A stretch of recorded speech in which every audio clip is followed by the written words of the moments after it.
So the first thing you do, you would obviously remove the seat. Then you would remove the bolts holding the tank to the frame, and then you remove those bolts here holding the fairing panels to the frame. You obviously have to remove the fuel tap from its housing here, and then you remove that fuel hose from the fuel tap here, and then there's going to be one more electrical connector that is holding the tank to the bike. So once you unplugged it, you can then lift off the tank. So there we go. And as you can see here, there's this electrical connector hanging. Okay, that's what it is from the bottom. So you also have to unplug that. The next step here would be to remove the airbox. Airbox will be held by 2 screws on its sides. So there's one screw there and the other one on the other side. And then you just loosen up those 4 screws holding the airbox to the carburetors, which I've done before. Now you just remove those hoses here and wiggle the airbox out. Then it will be held. There's going to be a hose here, and it's going to be plugged in to that magnesium cover here at the top. So just remove that, airbox comes off. Choke cable will be attached here to this bracket, so you just remove that. It's going to come off really easy. And then here at the bottom you're going to have a hose that is connected to the middle of the carburetors, and this is the one that actually comes off the fuel pump, and it pumps the fuel into the carbs. So you get that off. The next step will be to get those throttle cables loosened up.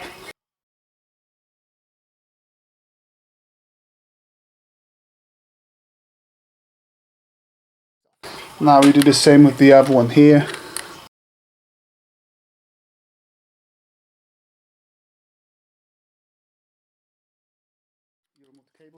Now you're going to have to remove 4 screws securing those clamps.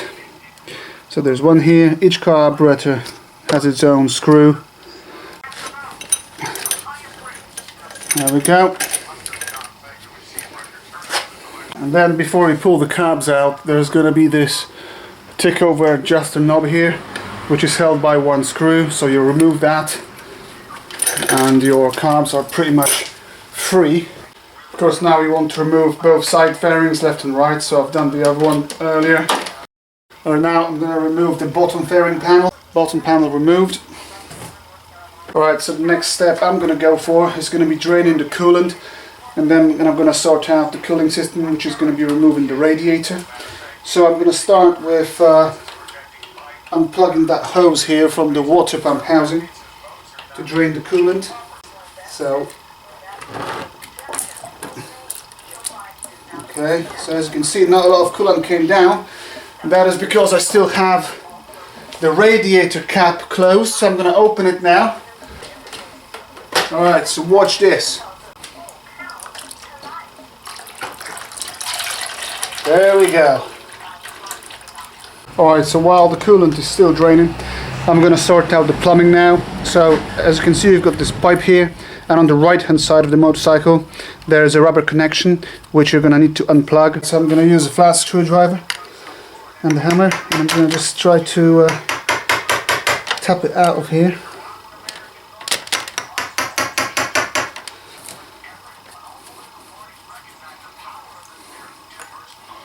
Got it.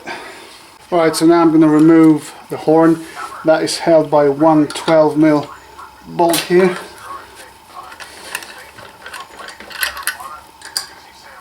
I'll keep the bolt in there, and it's also a good idea to remember how it was all wired.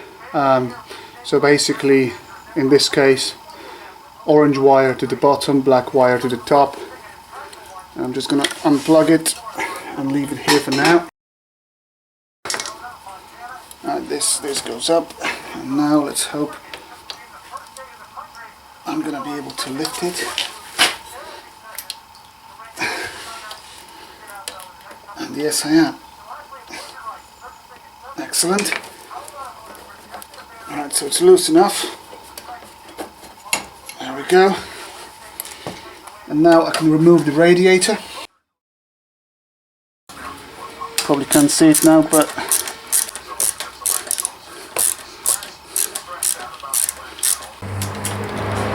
okay, boom. So the first one comes out. Now I'm going to do the same on the other side. Alright, so here's the other side. It's the left hand side of the bike.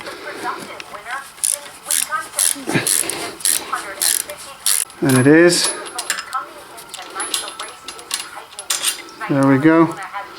Here's the second one removed. And now what I'm going to have to do is release that hose here. There we go. I don't want to come out. There we go. And it's off. Alright, so I'm going to start with loosening up those flanges there.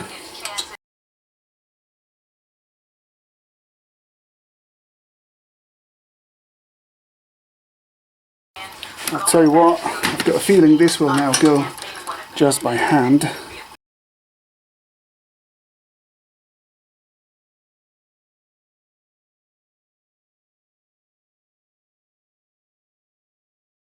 Alright then, so as you can see, all flanges are freed up. Then what I've done is I've also loosened up all 3 bolts here at the back, securing the mid pipe to the end cam. And then if you have a bone stock motorcycle, you have 1 more bolt securing the exhaust here in the middle. So I'm going to have to remove that as well. And then we can take the headers off. So let's attack that bolt. So here's how it's going to work. On the other side you're going to have a nut securing it. So I've removed the nut first. And now the bolt will just come out nicely and easily. There we go, I think it's out. Will it come out by hand? Yes, it will. Here we have it. Right peeps, so what I'm going to do now, I'm going to take off those bolts here at the back, and look what's going to happen. This exhaust will literally drop on its own as it did. So I'm just going to put my foot underneath. Alright, and look what's going to happen. It comes off easily, no problem. So I've got the exhaust out of the way. I can now remove the hoses that I've mentioned before. So this is the bottom hose, which had all of that stuff attached to it, so that comes off. And now I can also pull this one out. Okay, it will come out from here and release it from there. And now I'm going to remove the bracket as well, which is held by a screw.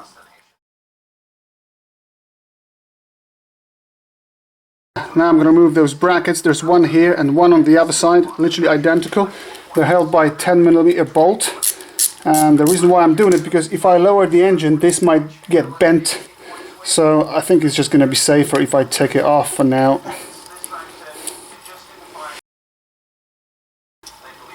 And I'm going to remove that one as well on the other side.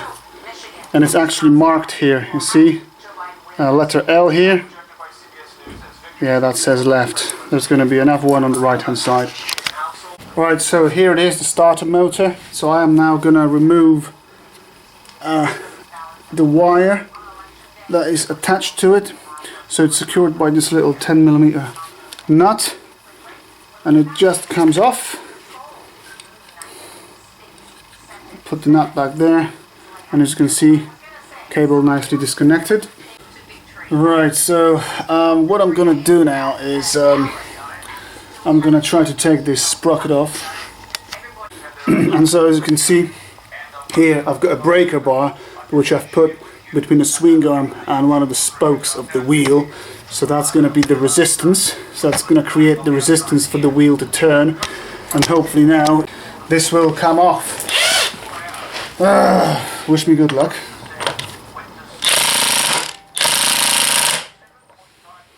Okay, won't budge now. Let's try the other setting.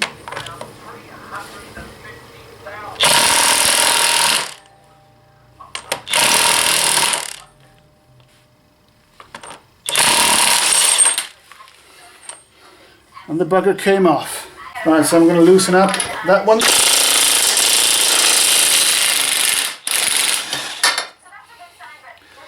Okay, now I'm gonna give myself a bit of a slack on that chain. Right, so I definitely need a lot more slack. So on the sprocket side, to get more slack, you're gonna be turning this nut upwards. Alright, which will bring the wheel closer. And then on the other side, on the brake disc side, to get more slack, you're going to be turning it obviously downwards.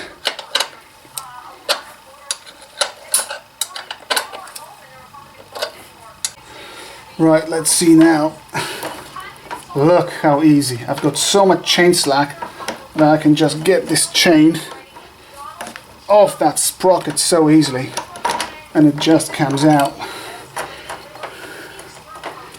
Easy peasy. Now my question is, will that chain be a problem here with removing that engine? Well, hopefully not. Yeah, hopefully not. I'll leave it like that for a moment. Alright folks, so now it's time to disconnect some electrics. So as you can see, just in there's the starter motor, and this is its wiring. So I've already disconnected that, and I'm just going to keep it hanging just here.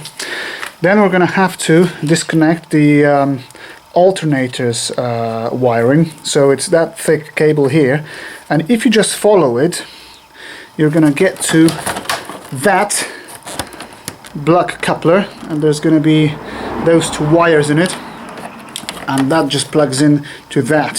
So unplug it, and that's your alternator. Then the next one that you're going to have to disconnect, and this is by the way like on the left hand side of the motorcycle near the battery. So this very thin plug is going to be your oil pressure switch. So I kind of struggled to unplug that, but I figured out that you've got to press. So I've used this pick, and what you've got to do, you're pulling this part and you're pressing on here, and then it just nicely unplugs. So here we have it. Then the next one that you're going to have to tackle, obviously disconnect your battery cables, get your battery out before just anything. Then the next one there is this one here.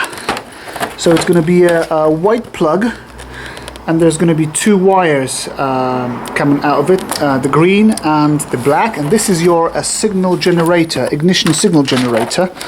So you just unplug that, and then the last one to deal with is your neutral switch. Neutral switch is just there, neutral sensor or whatever. And then if you see, there's going to be those two wires here, and one of them is going to be in this different type of coating, somewhat rougher one, and that's your neutral switch. And so if you follow that cable in this strange coating, what you'll notice is that it actually goes to that white plug here, and that is your neutral switch. So just unplug that, which is a bit of a hassle because I still have the fairings on, but I was adamant that I am gonna manage the engine removal without the removal of that rear panel. And it's unplugged. Okay, now once you've got all those plugs disconnected, you probably might be tempted to cut those zip ties here to free them up.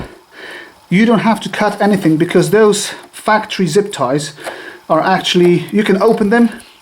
So I've loosened them up, and then I'm going to pull all those wires or cables through them and have them just loosely resting here on top of the engine. So when I lower the engine, nothing gets ripped. So as you can see, I've got all those wires here loosely resting on the engine, and let me just recap on that. So that very thin plug is going to be your oil pressure switch, which goes from the bottom of the engine. Then that one here, slightly larger white plug with a green and a black wire, this is going to be your signal generator, ignition signal generator plug. Okay, then the next one here is going to be that block coupler, with 2 prongs inside, and it's going to be an orange and red cable in there, and that's your alternator wire, as you can see. And then the 4th one, very specific, this is going to be a white plug with this different type of coating on it, on its wire, and that's your that is your neutral switch. So all 4, so as you can see, all 4 loosely resting here on top, meaning that when I lower the engine, nothing grabs and nothing's gonna get ripped. So now I'm just gonna pull all the spark plug caps. Okay, and I still have the spark plugs inside the engine, and as you can see, all the inlets are covered, so nothing can fall in there. Alright, so at that point I'm gonna drain the oil.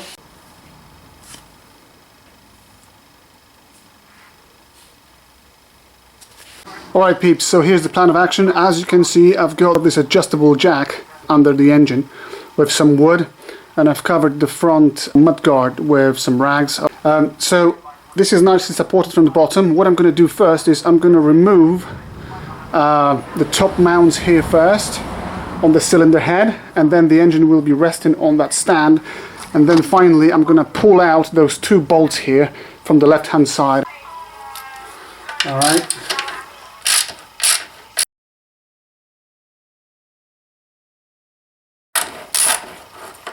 Okay, so here we have it. There's going to be this washer between the cylinder head and the bracket, and then there's all that good stuff there. Right, so the top mounts are free. The top one here, you can uncover it. You'll uncover it by getting the cap off, and over there you're going to have a 14mm nut. So you're going to use a breaker bar and a socket to get it out. You're going to have somebody holding it for you on the other side, because when you turn that nut, it's going to try to turn the bolt.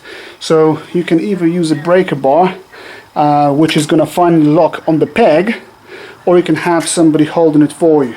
Now the big cap here, the middle one, you don't touch it because that's for the swing arm, so you don't want to mess around with that at all. And then the third one is right up here. There's going to be another 16 or 17mm nut. Now, so I've only got that bolt here and that bolt there that actually hold the engine in the frame. So the nuts are removed from the other side, but look what's going to happen. Just turning it will bring no result. So actually what you've got to do, you've got to punch those bolts out from the other side. So that's what I'm going to do now. Alright folks, so as you can see, both bolts came out fairly substantially. So I can now pull the bottom one,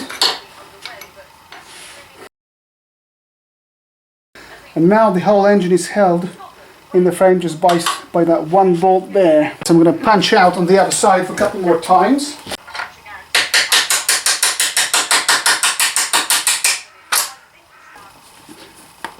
Oh, there we go. So if I lift it gently from the bottom, it actually comes out. Okay. Alright folks, so before I start lowering the engine, I'll tell you that you can expect those spacers which will fall out from that gap between the engine and the frame. And so as you can see, this is the right hand side with the clutches, and there is another spacer there. So let's take it out, and that one is a longer one, so we know that the longer one goes on the right hand side.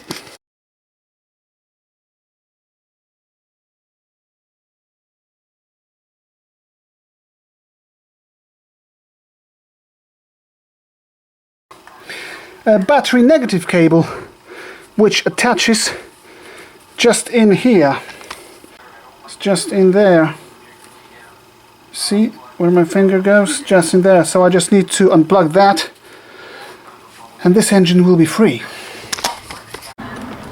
Alright, my biggest fear and biggest worry. Let's try to lower this engine. Let's see how it goes. I would look pretty on your arm once you cover up my bruises and battle scars, but it always ends the same. Can't bear the things I've had to face. Got you crying on your knees in pain. Oh, some things never change, never change. me feel again. What a job. That's it.